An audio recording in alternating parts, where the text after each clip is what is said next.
បាទថ្ងៃនេះមកធ្វើបកាឆាបឺញ៉ាំណាអូខេបកាឆាបឺយើងអត់មាន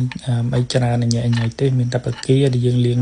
ឲ្យស្អាតរួចស្រេចទៅយើងកាត់ដុំតូចអញ្ចឹងហើយក៏ដួសដាក់ចានចឹងមកបាទហើយបន្ទាប់មកក៏យើងដាក់ខ្លាញ់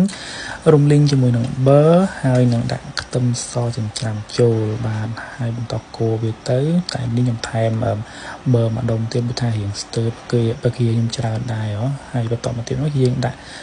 ប្រេងខ្យងបាទដាក់ប្រេងខ្យងហើយយើងដាក់ស៊ីរាឆាដើម្បីឲ្យវាឡើងពណ៌ក្រហមស្អាតនិងមានរសជាតិហឹរល្មមហើយយើងកូរវាបន្តចឹងមកក៏បន្ថែមនៅទឹកពេញប៉ោះដើម្បីឲ្យវាមានរសជាតិជូរអែមហើយនឹងពណ៌ក្រហមស្អាតបន្ថែមជាមួយនឹងទឹកត្រីបន្តិចហើយអ្វីដែលយើងខ្វះមិនបាននោះគឺម្សៅស៊ុបខ្នុរបាទយើងដាក់ដើម្បីវាមានជាតិឆ្ងាញ់ហើយយើងកូរវាឲ្យឡើងជាល្បាយតែមួយបន្តមកទៀតនោះគឺយើងចាក់បង្គាដែលយើងហាន់រួចហ្នឹងចូលមកបាទដើម្បីចម្អិនបង្គាឲ្យវាឆ្អិនហើយយើងប្រើភ្លើងតិចល្មមបាទយើងប្រើភ្លើងតិចល្មមកុំឲ្យក្តៅពេកកុំឲ្យស្ទើរពេកលៃលបធ្វើម៉េចឲ្យនឹងបង្គារបស់យើងហ្នឹងគឺថា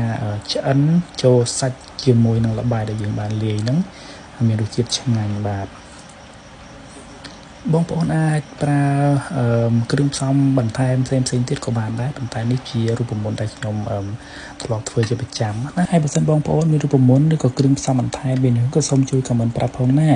ហើយចុងក្រោយនេះខ្ញុំបន្ថែមស្លឹកខ្ទឹមដើម្បីបង្គាឆាបឺរបស់យើងមានរសជាតិកាន់តែឈ្ងុយ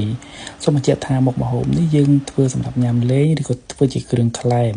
យើងអាចផ្ទាប់ជាមួយនឹងស្ពៃក្តោបហើយនឹងសាឡាត់ស្រួយកាន់តែឆ្ងាញ់